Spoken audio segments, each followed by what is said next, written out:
com mais um Tecnopolítica e nesse episódio eu estou aqui com a minha amiga Edmeia Santos para discutir um tema que as pessoas estão falando, estão pedindo, que é o tema de como fica a educação digital e como ficou a educação digital na pandemia e depois da pandemia.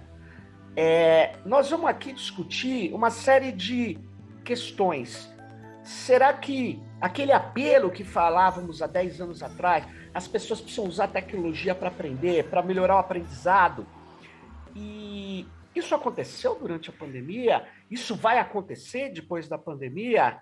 E para conversar sobre isso, eu trouxe a Edmeia. A Edmeia, ela é professora titular livre da Universidade Federal Rural do Rio de Janeiro, e ela coordena o GT de 16 de Educação e Comunicação da ANPED, Associação Brasileira de Pesquisa em Educação. E eu conheço a Edmeia desde a Federal da Bahia, ela é doutora e mestre lá na Federal da Bahia, é uma mega pesquisadora de educação, e ela está aqui para conversar com a gente. Edmeia, e aí? Como que fica o digital, a educação, o aprendizado depois dessa pandemia? Se eu souber responder a esta pergunta, eu serei a pessoa mais rica do planeta. Quem sabe eu não faço aquela viagem lá, não é? Com a galera da Amazon. Alegria enorme estar aqui com você, amado. Olha, vou responder essa sua pergunta direto e rapidamente, se é que isso é possível. Essa pergunta depende muito de como cada um de nós, cada coletivo, cada professor e professora, cada ativista entende o digital e suas agências, né? Se a gente entende educação digital, educação na cibercultura, a gente já vai entender que isso requer cocriação, interatividade, não é? Grupos reunidos numa sala de aula, onde professores e alunos constroem juntos esse currículo, porque a potência do digital é exatamente a abertura, não é? A liberação do polo da emissão, como já conceituou nosso amigo André Lemos, é você valorizar a plasticidade daquilo que a Lúcia Santaella chama de hipermídia, como linguagem da internet, é a possibilidade de estar junto, co-criando. Então, eu gosto sempre de conceituar uma educação digital como o lugar do encontro, em primeiro lugar, é você, em potência, estar com seus alunos construindo essa comunicação, e óbvio, e aí isso é Paulo Freire puro, não é? Dialógica, é quando a educação não é aquela de A para B, nem de B sobre A, mas é de A com B. Então, em potência, as interfaces digitais permitem esse encontro e essa conversa para construir juntos o currículo. Mas se você não cria esse lugar do encontro, não tem a própria criação do currículo, que é esse artefato cultural produzido pelas pessoas e com as mediações todas elas, inclusive da hipermídia, que é essa linguagem que converge as linguagens que a humanidade criou e todas as mídias que fazem as mais variadas formas de expressão circularem em rede. Então, se você entende a educação digital como cocriação, desenho didático aberto, que a gente pode produzir conteúdos e atividades, indo ao máximo da polifonia bakhtiniana com a plasticidade do digital, a educação digital pode muito, né? E é assim que eu venho conceituando, fazendo, pensando educação online como esse fenômeno da educação digital e da cibercultura. Agora, tem gente que percebe o digital como ferramenta. E aí não muda muito da concepção tecnicista de tecnologia para transmitir conteúdo em massa. E isso não é educação. Muita gente usa o digital para produzir esse conteúdo e essas atividades como uma história única, com o polo da emissão centrado e distribuindo para consumo como se a educação pudesse ser resumido a isso. Edmeia, então, na verdade, o que eu vejo, vou botar uma palavra nova aqui na nossa conversa, não é nova, mas na nossa conversa é educação à distância. A maior parte do que eu vejo de educação à distância é isso que você acabou de dizer, que não avança, me parece. Por quê? Porque é uma distribuição de conteúdo. Grande parte Exatamente, porque o que caracteriza a educação à distância, classicamente, é o autoestudo.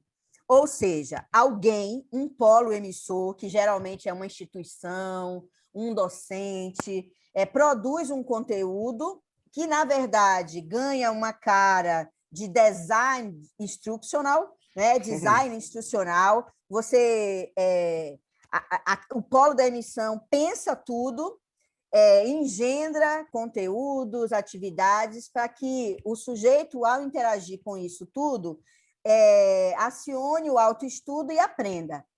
É possível aprender assim? É, porque o velho Vygotsky já nos ensinou que onde há signo, há mediação. Ninguém é a mesma pessoa depois de ver um vídeo, ler um texto, estar diante de uma obra de arte ou de um objeto de aprendizagem. Só que isso é muito pouco para aquilo que a gente entende por aprendizagem. E por isso que a educação online, eu faço a diferença de educação online para a educação à distância, porque, classicamente, a educação à distância lançou mão de meios massivos, meios que não permitiam que estar do outro lado possa co-criar neste desenho didático, que geralmente não é didático, Serginho, é institucional. A instrução é só uma parte do ensino. Okay? O ensino requer instrução, mas requer diálogo, que é a cocriação da instrução, que aí é que vai dar a pegada do ensino, como essa relação professor-aluno. E a gente sabe que a educação não é só ensino. Envolve formação cidadã, ativista, aquele e aquela que afeta a cidade na relação com o ciberespaço, porque cibercultura, para mim, nunca é uma relação só construída pelas mediações com o ciberespaço. O direito à cidade, e essa cidade conectada, é muito importante. Então, a educação digital envolve essa formação cidadã na e com a cidade e o ciberespaço, um ensino que é de fato autêntico, co-criado, e instruções claras, porque a gente também não vai jogar fora a instrução. Saber desenhar um bom curso é muito importante, é uma competência docente, mas não pode se resumir a isso. O que acontece, Serginho, é que muita gente usa o digital como meio massivo. E aí é por isso que se tem tanta EAD, inclusive agora, durante a pandemia Covid-19. E na meninada, Edmeia, o que você sentiu? Ensino fundamental. Aqui em São Paulo, por exemplo, falaram assim, não, nós vamos botar todo mundo ali no ensino online, à distância, dependia de quem falava, ele usava um termo. E, na verdade, enfiaram lá um aplicativo nos celulares, uma tragédia no meu modo de ver, e eu comecei a ver umas coisas assim. A garotada não conseguia interagir com aquele processo. Você conhece algum lugar que se deu bem na pandemia? Olha, eu acho que essa coisa do se dar bem ou se dar mal não é por aí. Eu conheço e vivencio experiências interessantes, um pouco mais ousadas, mas que cometem atos falhos incríveis, e a grande maioria não entende, porque antes da pandemia, Serginho, a gente não fez muito dever de casa. O Brasil tem uma comunidade científica de EAD que a gente precisa respeitar, mas tem muito pouco cultura digital dentro dessa comunidade. É como se você tivesse uma comunidade que migrou dos meios massivos e do currículo EAD classicão para a internet, sem entender as epistemologias próprias da cibercultura. Noções básicas como interatividade, hipermídia, ubiquidade, simulação, cocriação, essas noções, a compreensão dessas noções fazem diferença no desenho didático e na mediação. Eu nunca concebo o desenho didático só arquitetura de conteúdo e atividade. O desenho didático é arquitetura de conteúdo e atividade com mediação docente de qualidade.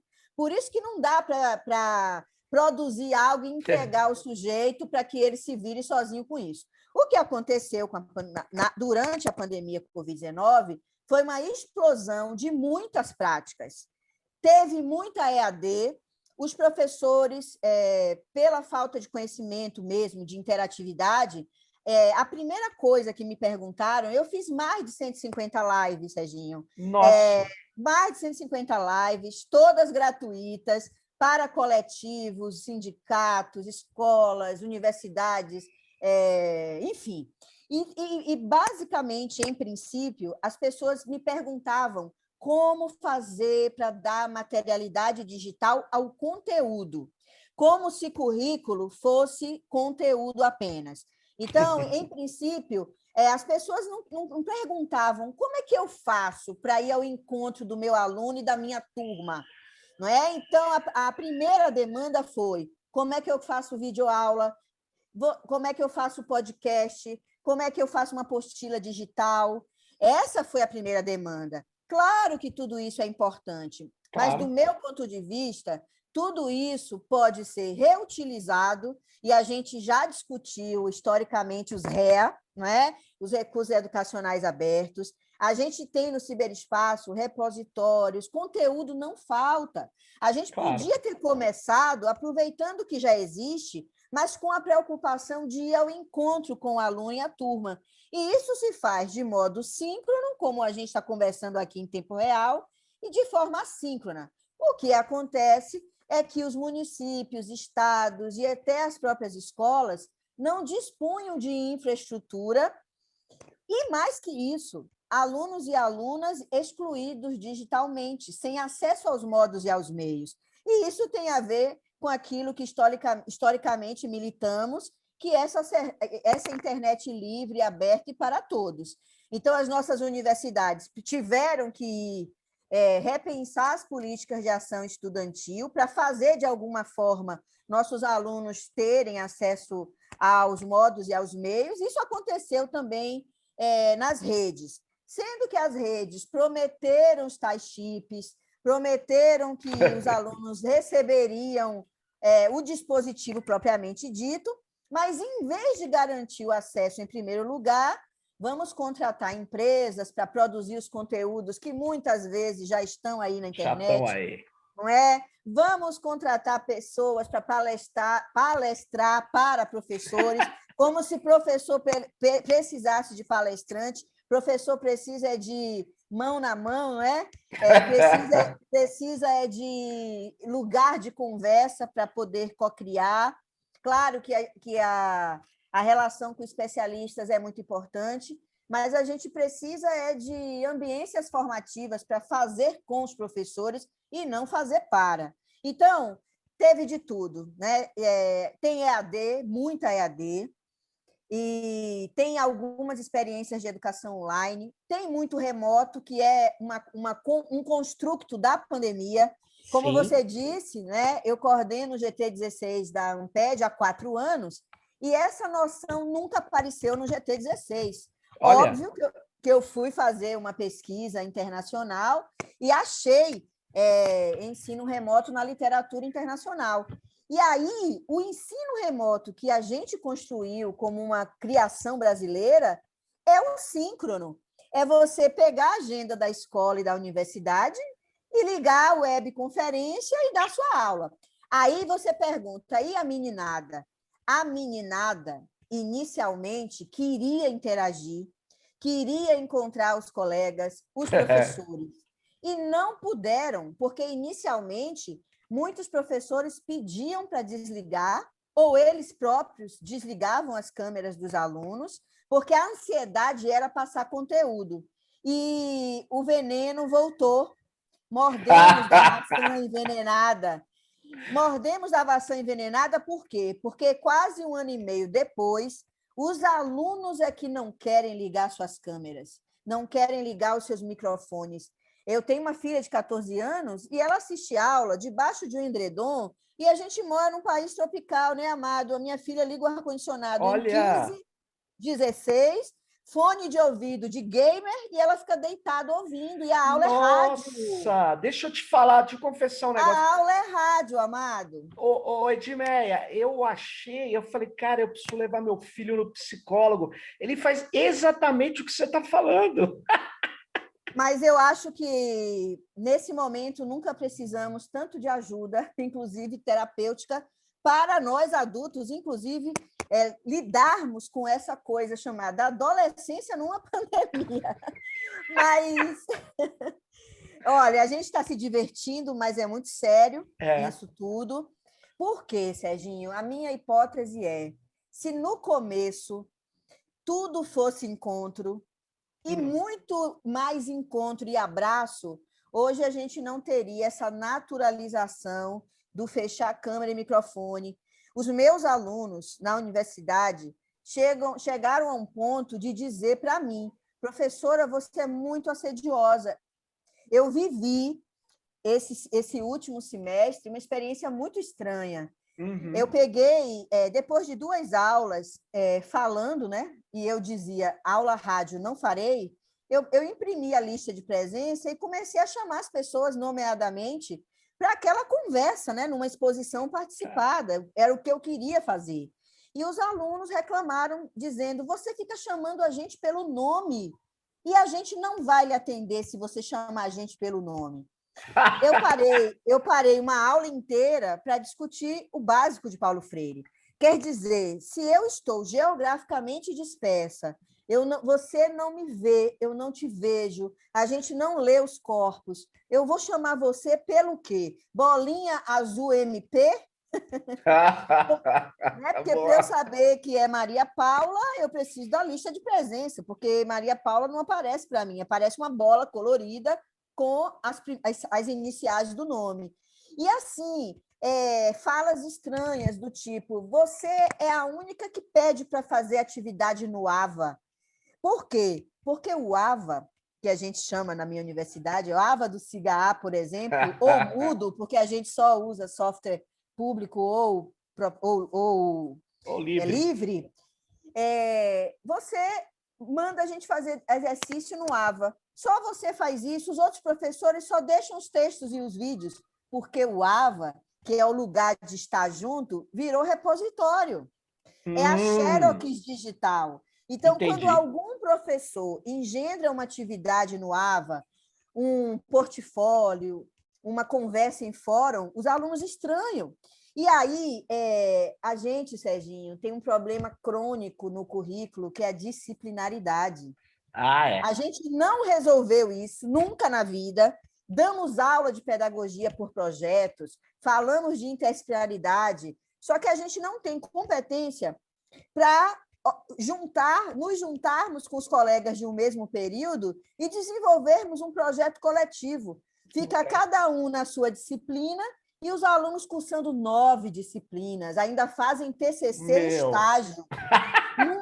Numa pandemia desgraçada como essa, num país que vive uma das crises políticas maiores da história da humanidade, então, não culpemos nossos alunos. Eles estão sendo vítimas de um currículo que sempre foi fragmentado, modernoso, e que, com a pandemia, tudo piora. Porque se cada professor resolve ser mega criativo, o aluno não consegue cursar sem dúvida nem a escola básica de um ensino médio com 14 disciplinas, muito menos um curso de graduação. Vou aproveitar, Edmeia, porque os alunos agora, lá na Federal do ABC, me pediram assim, professor, não dê tanta atividade.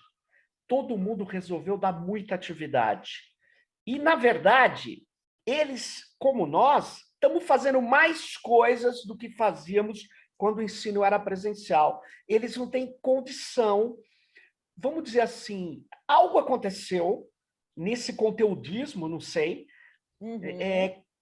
e você precisa fazer alguma coisa, então tem esse pragmatismo, junto com esse bombardeio de atividades com os alunos.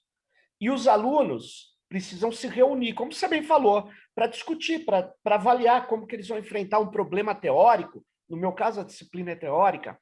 E eu montei grupos. Eles falaram, mas eu não aguento, eu não tenho como fazer, eu não tenho tempo. Então, é uma situação complicada, porque o conteudismo, eu acho que ele se ampliou com essa pandemia. Eu acho que ele ficou maior. Olha, Serginho, ele ficou maior porque é o fundante das práticas pedagógicas e do currículo como um todo. Vamos pensar aqui que nem todos os nossos colegas da universidade vivenciaram oportunidades de formação que mobilizassem efetivamente aquilo que em didática e currículo a gente chama de saberes didático-pedagógicos. Muitos colegas de áreas específicas são docentes a partir das memórias de docentes que tiveram. Que eles tiveram. Então, eu, por exemplo, venho sendo muito consultada por colegas coordenadores de cursos. Por exemplo, direito, economia. Os professores, no presencial, dão aula expositiva. Sim. Meus alunos da matemática e da física dizem que os professores gozam com a equação. Do tipo, o professor está ali diante do quadro, diante da lousa, e poucos olham na cara dos alunos. Se eles estão... Que corpos são esses? Que subjetividades são vividas? Que estéticas? Que desejos? Muitos nem percebem os corpos dos seus alunos.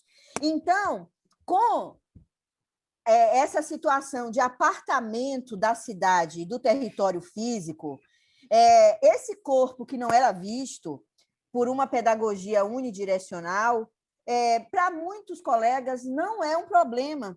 Eu já não vi esses corpos antes mesmo, então eu ligo minha câmera e dou minha aula, faço minha conferência como se aula fosse conferência. Então, essa coisa de ter muito conteúdo é porque isso já é um problema histórico. E aí, tem dois grandes problemas aí. A aula expositiva ser a grande metodologia e a não compreensão dos meios digitais como interativos e pós-midiáticos. Usar a webconferência como se você estivesse usando televisão. Sim. Sendo que você está aqui conversando comigo, né? Mas para muitos professores é televisão. Eu falo para, não é falar com. Então, eu acho que a gente precisa, sim, de políticas de acesso e acessibilidade aos meios digitais, mas a gente precisa de políticas de formação nas escolas e nas universidades. Discutir pedagogia para a era digital. Concordo plenamente. Quero agregar agora um outro problema, que é um problema que não é o principal, mas está virando. O problema das infraestruturas digitais nossas. Porque, eu acho que já é um problema crônico.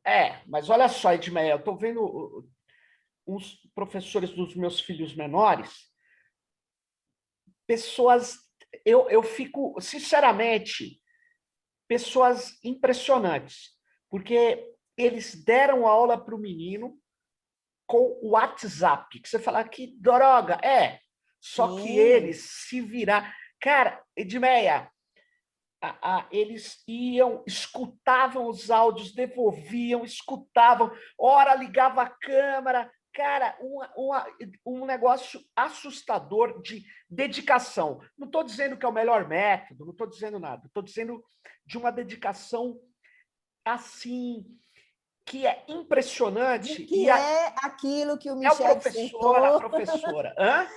É aquilo que o Michel Dissertor vai falar de tática e astúcia, amado. É invenção cotidiana. Mas é mais do que invenção. Eu conheço o Dissertor. Além da invenção, Edmeia, é a dedicação, porque o cara podia encostar, mandar umas atividadezinhas, sabe? Mas eles foram para cima. Sim, o que nós vamos para cima.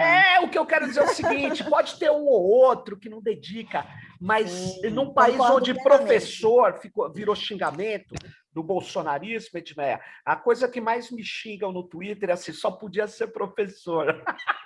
Olha, o que é elogio para nós, para muitos é ofensa, né? Então, você tem toda a razão, eu concordo, eu faço pesquisa com os cotidianos, não me interessa saber o que os professores não fazem, eu quero muito mais saber o que fazem, apesar disso tudo, com isso tudo. Quanto mais... Serginho, vamos pensar que antes da pandemia a gente tinha Weintraub, é assim, eu nem sei falar Meu o nome Deus, dele. eu não sei também, o A Weitraub. gente vai, Traub, vem, Traub, Weitraub. vai, Weitraub, vai. já foi. Já foi. Inclusive, foi e não deveria ter ido, né? Porque tinha que ter ficado aqui para pagar pelas loucuras que fez. Sem dúvida. Olha só, não sei se você lembra, a época desse senhor, a gente tinha um projeto de universidade que queria nos destruir, né? Que queria exatamente levar a empresa para dentro da universidade e queria fazer educação à distância. Então, muitos colegas não quiseram inicialmente encarar os meios digitais para educar na pandemia, porque a gente vinha desse fantasma aí. Essa é a dele, né? A gente não quer. Agora, nós, professores e professoras, e eu não acredito nessa coisa muito de missão, não, porque eu amo também aquele livro do Paulo Freire que diz professora sim, tia não. Nós, professores, de verdade, a gente inventa, a gente faz, a gente quer acontecer. E a gente sabe que se a gente não fizer, é pior para nós, porque o desafio é educar essa meninada, esses jovens, porque muitas vezes os adultos a gente não vai alcançar, a nossa geração não alcançará mais, né? É óbvio que a gente aprende até morrer, senão não teríamos educação de jovens e adultos. Mas você tem toda a razão, a gente precisa, inclusive, Serginho, cartografar essas boas práticas. Isso. Saber como fizeram, com que meios, e perceber o que há de potente nisso para fazer com que essas boas práticas virem políticas públicas. Perfeito. Agora, para ter política pública nesse mundo digital ou não, híbrido, não importa o nome que dê, para a gente ter um processo de educação que considere a nossa criatividade, inventividade, os saberes que temos aqui no nosso país, eu acho que a gente vai precisar de ter infraestruturas digitais. Porque Sim. Uma coisa que me incomoda é que atravessando os territórios físicos. Exatamente. A gente precisava... porque o que está acontecendo hoje, você lembrou o Weitraub, eu vou falar um negócio que eu venho falando. O que o Weitraub fez? Pegou os dados do SISU, que estava antes no MEC aqui, Sim. e passou para a Microsoft lá nos Estados Unidos. Uhum. Quer dizer, a gente sabe que essas empresas, plataformas, vivem do tratamento de dados pessoais para o marketing político, econômico, comercial, qualquer um. Quem pagar, leva. Quem pagar, leva. A gente não está usando a nossa inteligência, essa criatividade dessa quantidade de professoras, de educadores, de todos, alunos e alunas, para produzir as nossas plataformas. Essa que é a questão. A gente está comprando essas... Me lembra muito um negócio que lá atrás chamava sistema de ensino. Você lembra disso?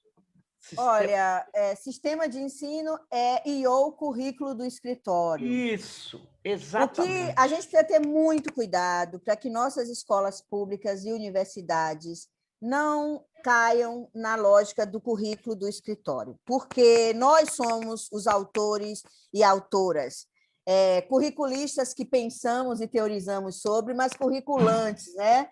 Que estamos ali em meio a isso. Olha, a questão da infraestrutura é tão séria que você deve ter reparado. Na minha universidade, mais ou menos 2.000 estudantes moram no campus, que é uma universidade rural, e é lá que todo mundo tem acesso a cinema, teatro, literatura, biblioteca e internet. Com a pandemia, esse acesso foi negado. Por quê? Porque a gente garantiu, de alguma forma, a escola conectada. Então, o acesso da pessoa para a pessoa, a falta do acesso na cidade e na infraestrutura local. O meu e-mail institucional hoje está com a Google, da minha universidade. Eu sou edmeiasantos@ufrrj.br, mas por trás dessa base está a Google. Então, é grave, é crítico, e a gente precisa de muitos podcasts como estes, de muita informação, alfabetização digital e cidadã, porque os alunos, inclusive, quando eu uso RNP, eles brigam comigo porque a maioria usa Meet. E aí eles vão discutir comigo na geleia geral de uma pretensa usabilidade. Então, o debate ele é muito mais profundo, é um desafio enorme, e a gente precisa resistir discutindo em qualquer disciplina esse conteúdo que é cidadania, né, em última análise. É cidadania, e a cidadania, ela exige que a gente rompa algumas alienações, né? Eu fiquei muito contente com os professores da minha universidade que assinaram o manifesto de meia contra a entrega dos nossos e-mails para essas empresas, ou contra definir uma plataforma. Mas eu isso para mim com o seu povo no ano passado. Foi surpreendente, surpreendente. Por quê? Porque o pessoal falou, não, se não dá para impedir que se use essas plataformas, nós não vamos fechar que você vai ser um garoto propaganda do Google, da Microsoft, nada disso. E eu achei legal. Agora, a gente não deu o segundo passo. Cheguei até a falar para uma amiga nossa, Ivana Bentes, que está na UFRJ, eu falei, Ivana, nós precisamos dar um segundo passo, mas a pandemia, esse distanciamento também não é fácil de fazer coisas. E a gente teve que pensar rápido, né? A Ivana é pró-reitora de extensão, a gente trocou muitas figurinhas aqui no Rio de Janeiro, e para o gestor não foi fácil também, não. Né? A pressão, e muito mais. A gente precisou fazer a universidade continuar existindo. Exatamente. Porque, por motivos óbvios, se a gente não fizesse imediatamente o ensino remoto emergencial, pior para nós. A mesma coisa é garantir o acesso à pós-graduação. Né? A gente não pode parar. Agora, Edmeia, nada de minorias, né, dentro da universidade. Exatamente. Mas nós precisávamos, e precisamos ainda, fazer isso que você falou, essa interação daqueles que estão incomodados com essa situação e daqueles que precisam de soluções. A gente precisa separar um pouco de recursos, separar um pouco de tempo para construir. Sim. Isso tem que ser algo colocado para a gente, para construir o nosso caminho. A gente fica resolvendo o problema emergencial e exatamente. A gente não pode cair nisso. A gente precisa apostar nas nossas... eu não vou chamar de plataformas, que esse termo está desgastado, mas nas nossas soluções. Nossas soluções tecnológicas próprias, exatamente. Públicas. A nossa solução de conteúdo, a nossa solução de processo, a nossa... de formação contínua de nós mesmos na universidade, nas escolas. Por quê? Edmeia, eu me inspiro, você, todos e todas, sabe que o Paulo Freire tinha um problema para resolver. Quando ele criou o método dele, ele tinha um problema. Ele precisava... O que ele ia fazer ali? Então, nós precisamos ter essa inspiração dele. A gente tem um problema tecnológico, além desses todos pedagógicos, educacionais que a gente falou, mas a gente tem esse problema tecnológico. São sociotécnicos os nossos problemas. Sociotécnico, esse é o termo. E tecnopolítico, por quê? Porque não dá para, meu modo de ver, não dá para enfrentar isso sem recursos. E o Estado está aplicando mal esses recursos, muito mal. Olha, se a gente investiga o que as redes públicas fazem com o dinheiro público da formação, entregam muito desse dinheiro a consultorias privadas ONGs, empresas de material didático, a relação de grupos de pesquisa nas redes públicas praticamente não existe. Tanto eu quanto você, só para citar essa interlocução aqui, quantos grupos de pesquisa conhecemos que precisam de campo de pesquisa e que têm soluções para dialogar, porque a nossa base é a pesquisa, e a pesquisa é fundante do nosso trabalho. Ter os problemas que vêm do sociotécnico, podemos juntos resolvê-los no locus da pesquisa.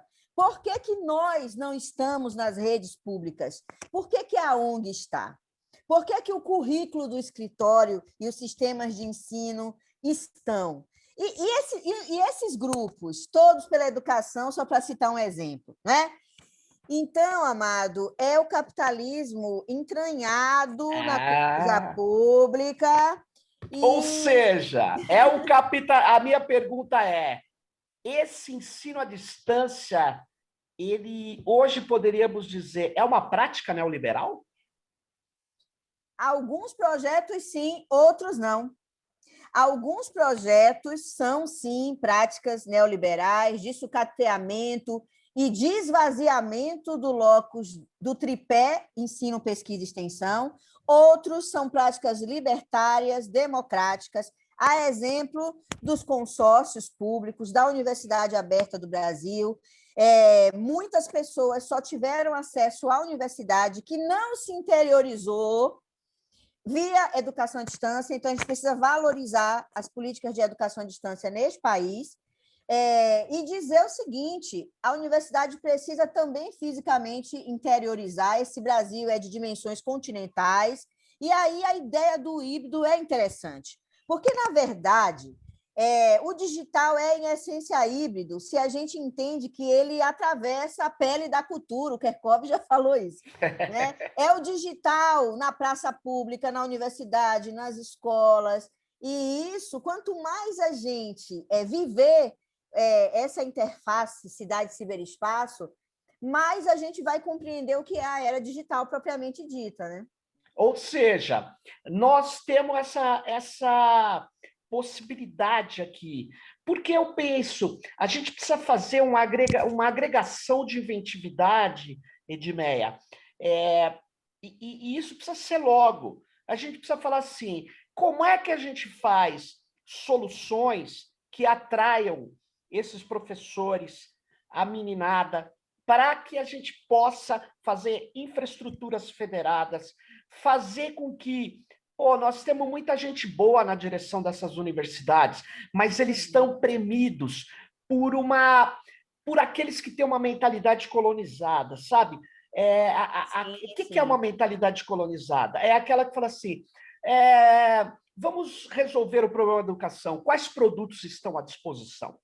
Exatamente. Aí o problema é o seguinte: não tem produto à disposição que permita, vamos dizer assim, explodir os processos de envolvimento que vão gerar muito mais qualidade de aprendizado e ensino, se você ficar comprando essas coisas que estão aí. Mas então, a gente precisa fazer esses arranjos, essas agregações, a gente precisa juntar, né, todo esse pessoal que está nas universidades, e também alguns que estão em ONGs. Eu conheço algumas ONGs legais, muito boas. E agora, o problema, quando você fala de empresa, é que as empresas estão nessa lógica de lucro. E se tem uma coisa que não combina com a educação, é a lógica do lucro.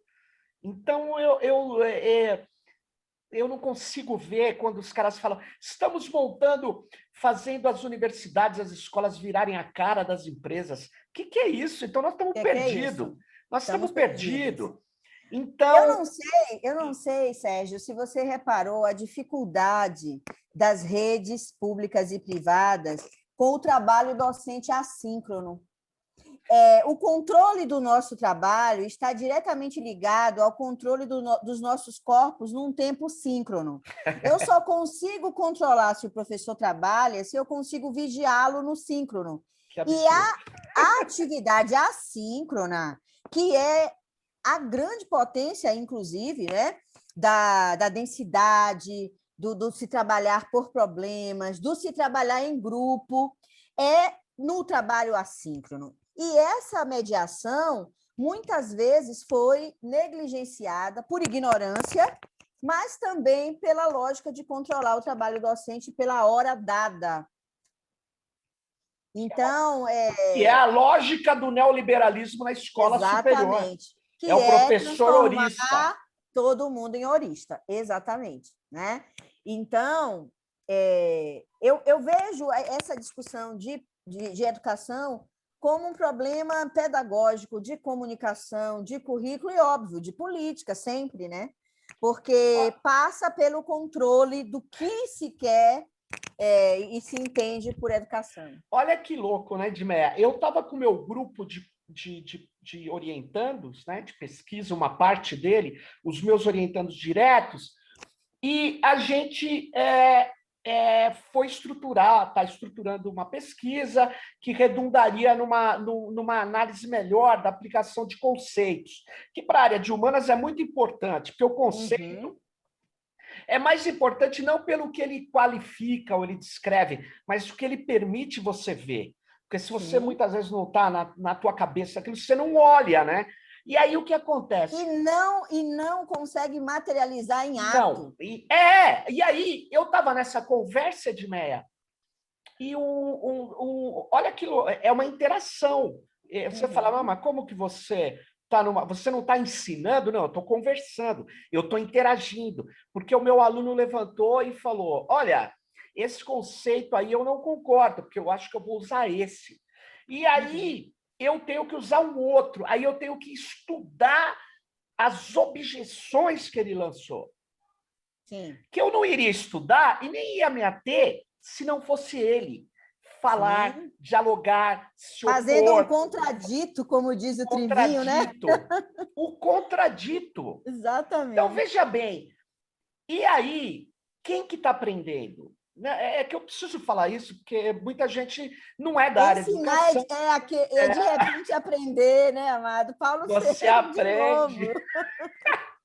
Então, eu estou aprendendo. Eu tenho que aprender. O tempo todo eles estão aprendendo, nós estamos aprendendo, e não tem esse papo de você não aproveitar esses processos para poder criar soluções. Agora, é isso que eu queria chegar. Técnicas que permitam essa interação. Que não é isso aqui que a gente está fazendo.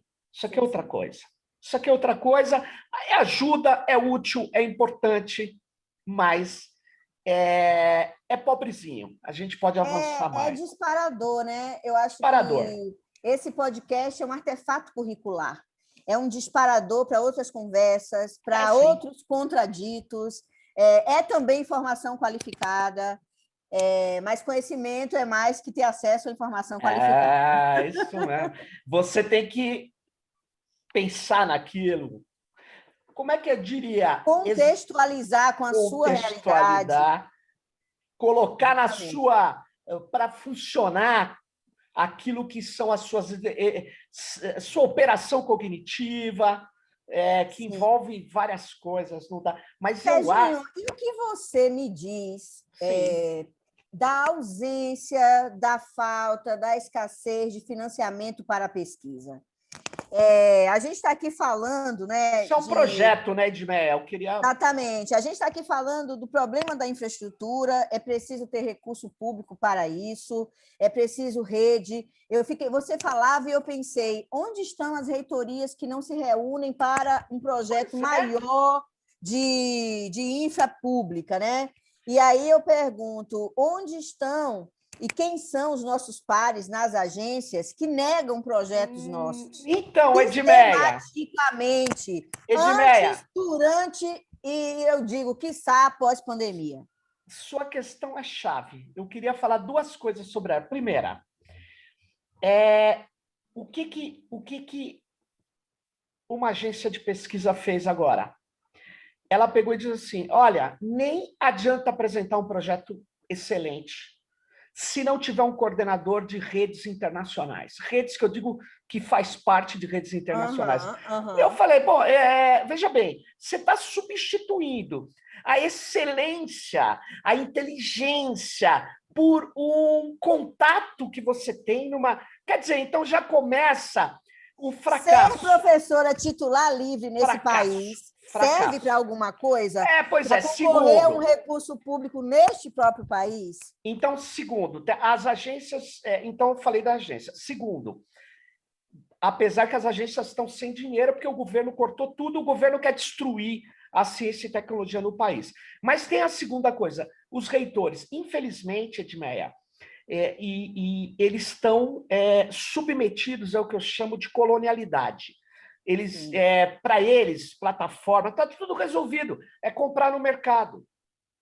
Então, nós temos um império do neoliberalismo, e eu não estou xingando ninguém, eu estou constatando.